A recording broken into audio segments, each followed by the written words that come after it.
kind of hard being a one-man team. I have to record, move my cameras by myself, align everything. But as you can tell, we're in a new studio. The budget went up. Let's go. Ha ha ha. You thought we weren't going to come back. They kicked us out of the old studio, but we went and found another one. It's your boy Pops Prince, and this is episode 15 of the Proud Disappointment Podcast, PDP. And yeah, let's start it off. This is the Proud Disappointment Podcast. I just wanted to show everybody the setup. I'm moving the camera a little closer. As you can tell, slight upgrades. We're no longer at the Lab 21. We're somewhere in Chicago, undisclosed location, gated community. But let me bring the camera a little closer so you guys can see my beautiful face. Yeah, I'm a one-man team here. As you can tell, beautiful new area, new podcast studio, upgrading everything. We got a wood wall, another colorful wall over here. Let's get into it. Every time I do this, it's nerve-wracking. There's a lot of talented artists and musicians and creatives that are going to be joining the pod soon. Thank you, everybody who's been watching. I've been taking my time with these episodes. You know, compared to user-friendly, this podcast has like maybe a fraction of the episodes, 1/4, whatever. Who's counting, right? It's really no right way to do this. This is a personal endeavor that I chose to focus on, and I've been learning a lot about myself, a lot about other artists in the city. We've all been helping each other grow, and I think it's important to highlight those artists that don't get enough recognition. So on this episode, we're going to cover how I was leaving the old studio, which was very emotional for me. I never got to really speak on it yet. By the time this is out, there should be a recap of the last event there. It'll probably be on my YouTube as well, Pops Prince. If you haven't already, go hit that like button, subscribe, help me get my numbers up. I'm trying to maintain this momentum that I have going on. There's been a lot of life-changing shit. If you've been keeping up with my journey, you know that I quit my dead-end job. I think that was episode 12. I spoke on that, and I've been at this graphic design company for a couple months now, and it's really pushed me to a level that I always knew was there, but I never tapped into. It's like I know what I'm capable of, and it's kind of cool being put to the test. I was very intimidated when I first got in there. There was a lot of older heads. I think I'm the youngest in the company. There's only like 10 of us. It's a very small company. And I'm in there dressed how I dress, you know, very comfy, very streetwear-y. I wear a lot of cool stuff. They sometimes compliment me, but, you know, I definitely stick out. So I don't want to, I guess, fail or give them a reason to not keep me around. And that's kind of the theme of this podcast, like not really giving a fuck about disappointing anyone. I am proud of who I am, proud of what I've accomplished, and I'm just trying to better myself as a creative at the end. So what I'm gonna do is use this as a stepping stone and excel in this, and it's gonna better me. So just to get a little more specific into the position that I have, it's a drafting position. A lot of people have been asking me lately, like, what do you do? Like you're a graphic designer, but what is it specifically? So it's a signing company. The place is called Zyken Signage. At the last meeting, he did say he wanted more people to know about it, so I kind of don't mind shining them out. They do great work for buildings all over the Chicago area and really in the United States, because we have a lot of clients from other cities and other states. So my position, I have to draft up what the sign will look like on the wall where it's located so that when we go to install it, people can find it. I do a lot of Illustrator work. So everything that we do is in Illustrator. And for the majority of my art career, I was putting Illustrator off. Like I knew it was important, but I didn't feel like I was ever gonna need it. My background is in Photoshop, and then recently like Procreate is really where I made a lot of my stuff. That's where I start. I probably started this Dragon Ball Z one. That's pretty popular, and a lot of the stuff you see here is probably made on Procreate, and then I either transfer it to Clip Studio or, yeah, still dabbling in Photoshop. Like Photoshop was my home base. That's where I started when I first began my career, and Illustrator was always something that I heard of, and I know a lot of screen printers they use Illustrator because for the people that don't know, it's a vector based program, and when you're dealing with pixels, you're not able to scale them up, say to the size of like a wall or a billboard. Vectors, you could scale them as big as you want, and they're not going to lose quality. That's why Illustrator is important because it's all vectorized. And yeah, I came in when I applied. I told my boss. He asked like, "Oh, like what's your knowledge on Illustrator?" And I was like, it's pretty good. It's pretty like 8 out of 10. Knowing like it's really like a 2, maybe a 1. I mean, if you know Photoshop, you kind of get the gist of Illustrator, but when it comes down to it, it's a lot different. You can't draw the same. Like you have to use points instead of the brushes, and you can't adjust colors like that. But it's important when you're picking out your Pantones, and I've learned a lot in these. What is it, like 6 months since I started? I think it was back in November, and now I'm proud to say like my knowledge of Illustrator is probably even better than Photoshop. It's 10 out of 10. I'm using it every day. I think it's because I am applying it to like every day. I need like a hat or something. I'm getting sweaty. So yeah, being that I had no knowledge on Illustrator, I was a little worried. Shout out I guess like my mentor, like my supervisor.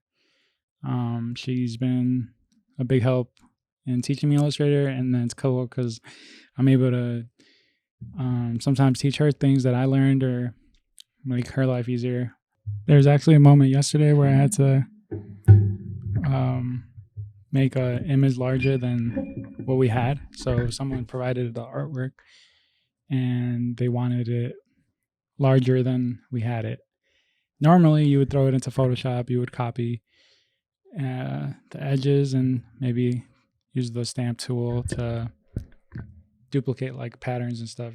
But I had remembered that with this new AI stuff, this artificial intelligence, they actually made it so that it generates the background on yourself. Maybe I'll do an example in this video. I'll like throw it right here so you guys can know what I'm talking about. But it's pretty cool, and it's like innovation, and I was able to step up when the team needed me. So it's crazy how you could really benefit from technology.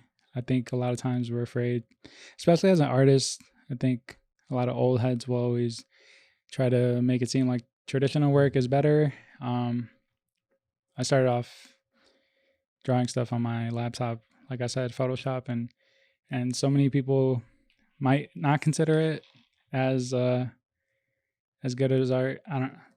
I tried not to assume too much, but yeah, it's been a while since we've last spoke.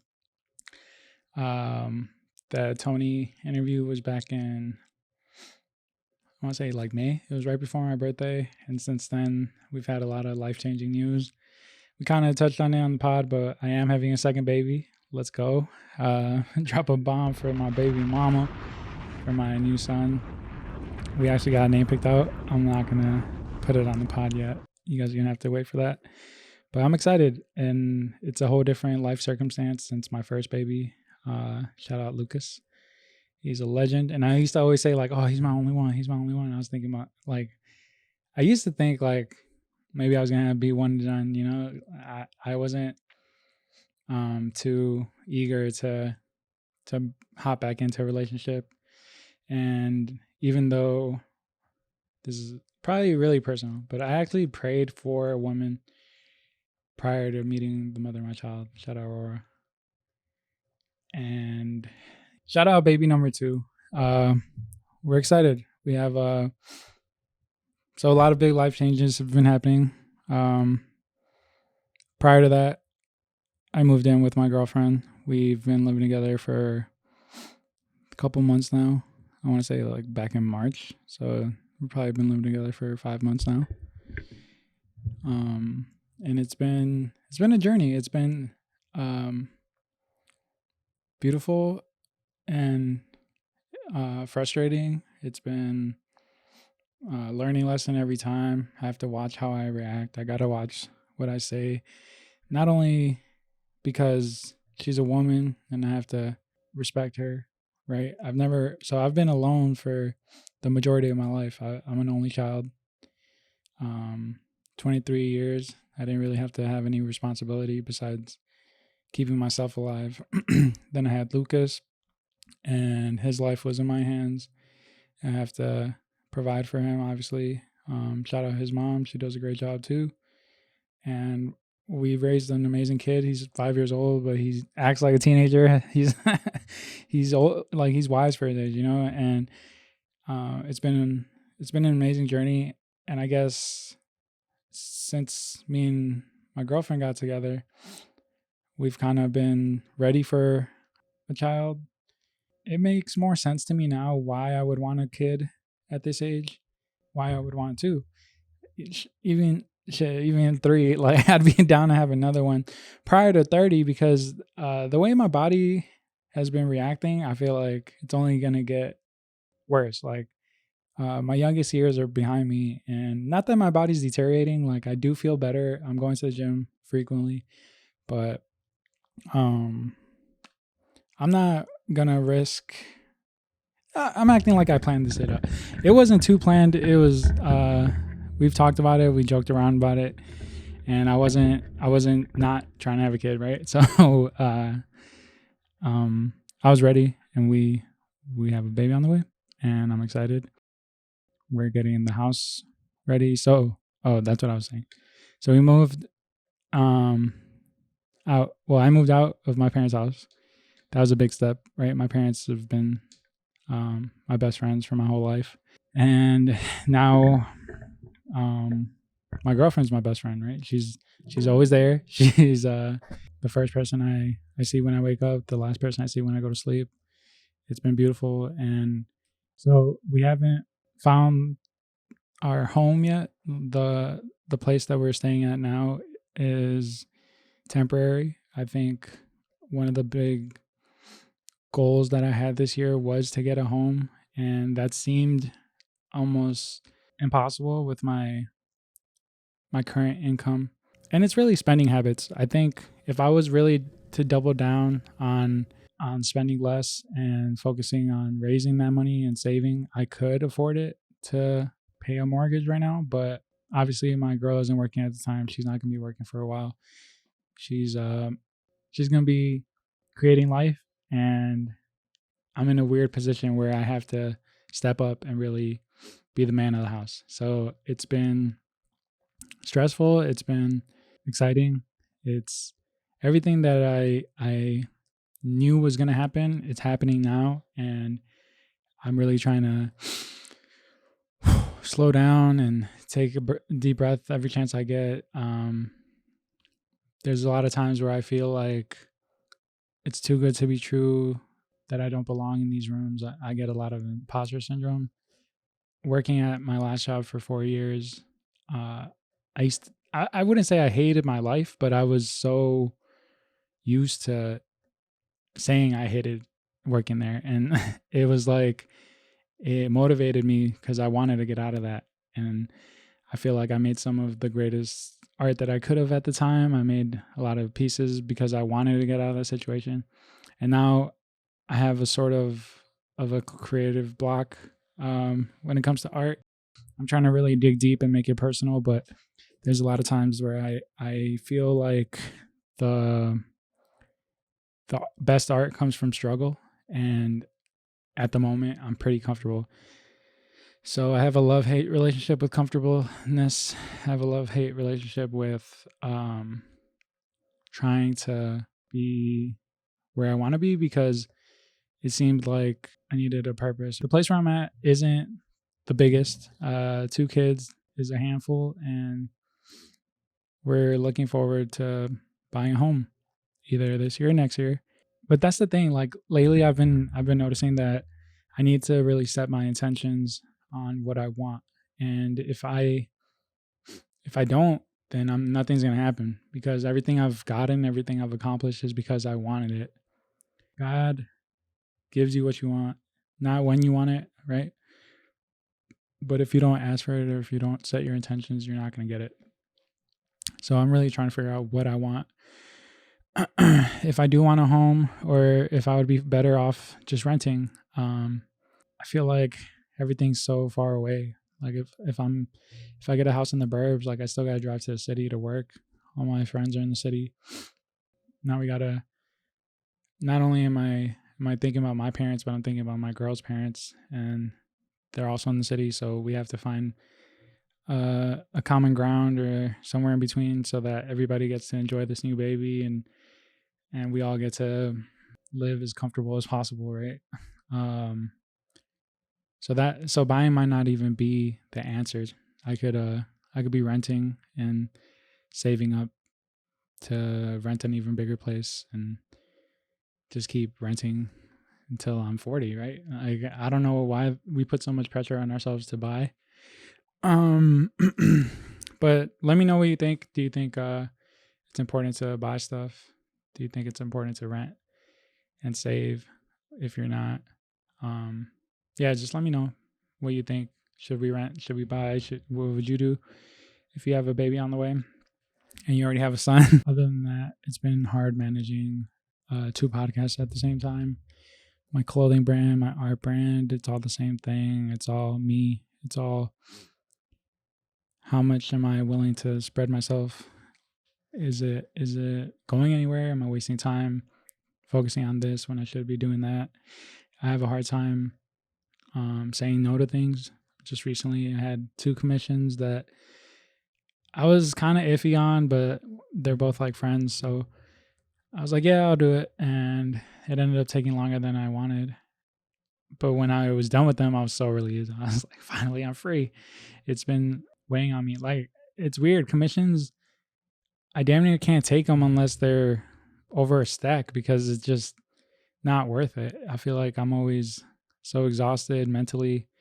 And then I hate having to, like, the back and forth with the client. And then if they're friends, it's like, I don't even want to charge them full price, because I feel like I owe them some sort of discount. So it's been difficult managing that. But like I said, I was recently just finished with both of them. I'm not trying to get into any commissions. My commissions are closed. But I was able to use AI for one of them, which is pretty cool. Just adapting to the new technology. And yeah, I should make a video about that. It does make life as an artist a little easier if you know how to use it, but don't rely on it, right? Like, you gotta use it as a prompt, or use it as like to get the ball rolling. Other than that, my art is ready. Like, I'm excited to show you guys what I got in my head, and I want to put it on canvas. I want to put it on clothes. I've grown to love this Pause Prince brand that I've created, and just recently I decided on a name for the actual clothing, because Pause Prince is like my Instagram. That's what a lot of people know me as. It's my art brand. But for the clothing itself, it never felt like, oh, you got that Pause Prince on. You got that Pause. You got, like, Pause is like a cool little nickname, but the name that I chose is Palpable, and I do have the Instagram up. I've been slowly just posting my clothing stuff on there, and I'm excited to show you guys what I've got coming. Samples are ordered, so let's fucking go. Just really upping the quality on my stuff. Looking back at a lot of these old photo shoots, the quality wasn't all there. The camera just died, but let me pause and we'll be right back. So yeah, like I was saying, Palpable. I feel like there's another name that I need to add to it, but at the moment it's it's at PAB P-L-E. Palpble. Yeah, palpable was already taken, but I did what I can. So go follow that if you haven't already. I'm going to be posting a lot of new clothing stuff on there. Try to clean up my Pods Prints page to just art or detailed shots of clothing. I'm still going to put clothes stuff on there, but I feel like that's just a better name. It's the definition is something tangible, something, and a feeling so intense that you could almost feel it. And I think that's kind of what I've been chasing and what I want to give to other people.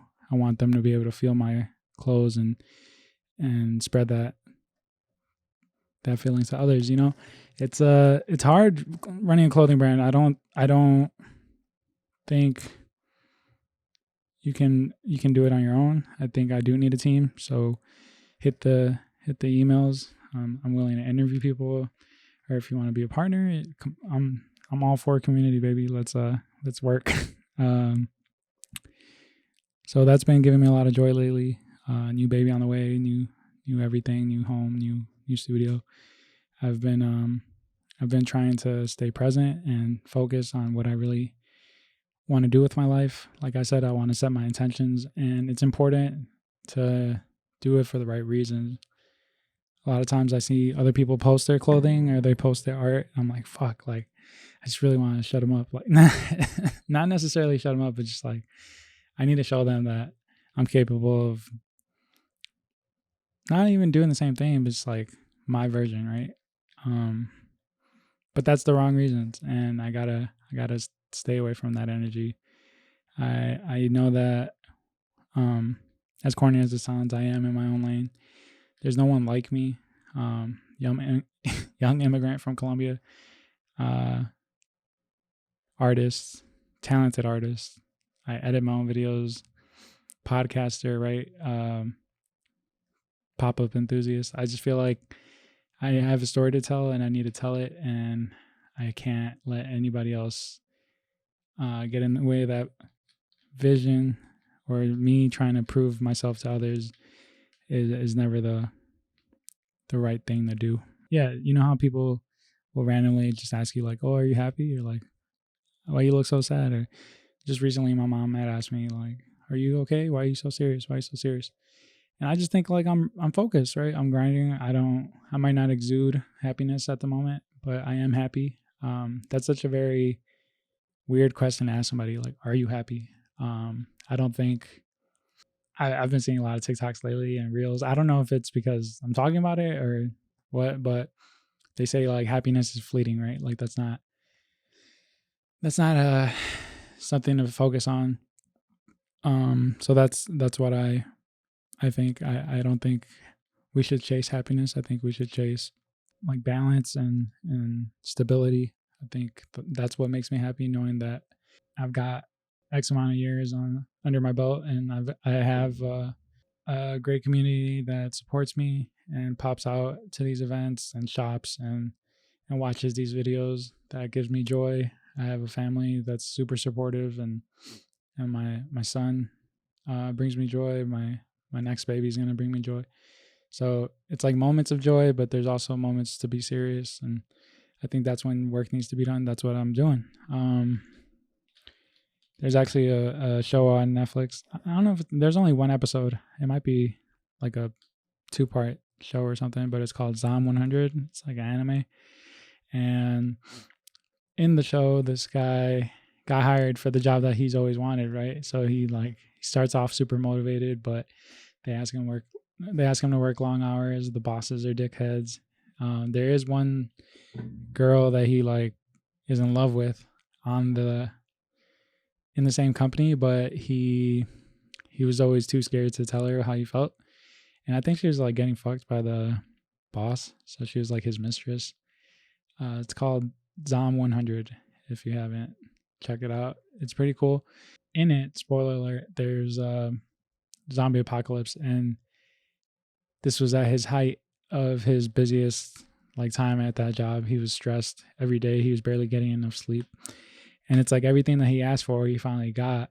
And when he got it, he was unhappy, and he needed something to I don't know why he didn't just quit. I guess he needed the money, but think about it like sometimes we wish for the worst. I am recently I was watching The Righteous Gemstones. I have a hard time like staying on track, but I'm gonna try to get this concept out. So they were speaking about Y2K and how they're almost looking forward to it because it would make their lives easier. And it's kind of the same situation with Zom 100. He was almost looking forward to the apocalypse, or he is looking forward to the apocalypse because he would no longer have to go about his day how he was, like dreadfully. And it just shows that you could get everything that you want, but if you don't do it for the right reasons, or if you don't find joy in like the simplest things, because after the apocalypse he started to see color, right? Everything became monochromatic. When he was at that job, he was like everything was black and gray, white and gray, and he was just bored of life. And you don't realize how beautiful the sky is, how beautiful the trees are, like the colors that he started to see when the apocalypse was coming. He was happy about because it gave him like a reason not to work anymore. And it's crazy that we let jobs affect us that much when there's so many out there, and you just got to keep putting yourself out there. If you hate a job, there's no reason that you should stay there, even if you have a family to support. What good are you to that family if you can't enjoy it with them? If you're not a light to that family, or everyone's scared to be around you, or everyone's upset, that's just not a good life to live, I don't think. I watch a lot of stuff, right? But I was thinking about time travel, and there was a moment in my life before my baby came, before Lucas came, before my first baby, where I had an acid. I wouldn't even say overdose, just like an acid experience. I took a few tabs of acid, or maybe one. That's like a whole nother story that I want to get into. I don't think it'll be this episode, but this is prior to my baby being born, and it's kind of around the same time that my first baby mama was pregnant. It was the same time that, whatever, 7, 8 months, 6.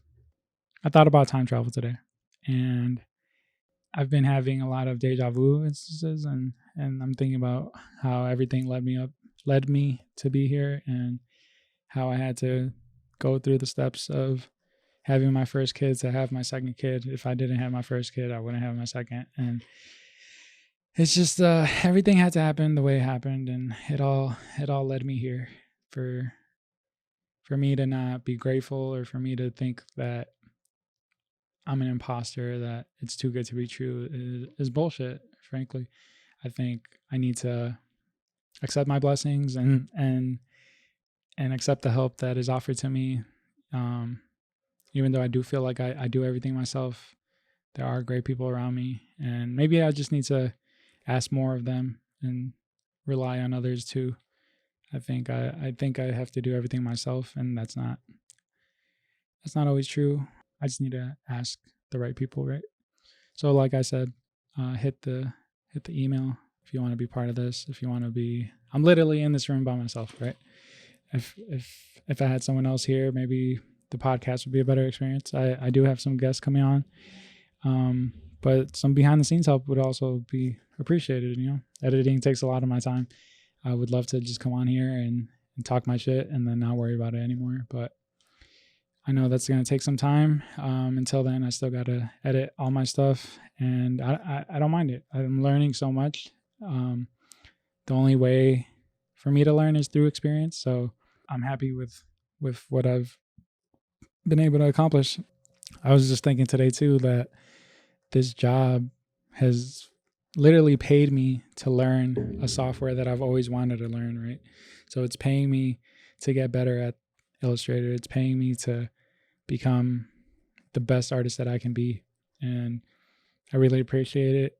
Life and God and everyone that's led me up to this. I'm excited to give back. I'm excited to show you guys what I've got. We're almost about to shoot user friendly, and I need to empty out the SIM cards and charge all these cameras again so that we can have a successful shoot. So if you haven't already, go follow User Friendly Podcast everywhere. My friends and I put on a great show. We talk about our days. We talk about clips. We have a Snack Time. It's also a great podcast.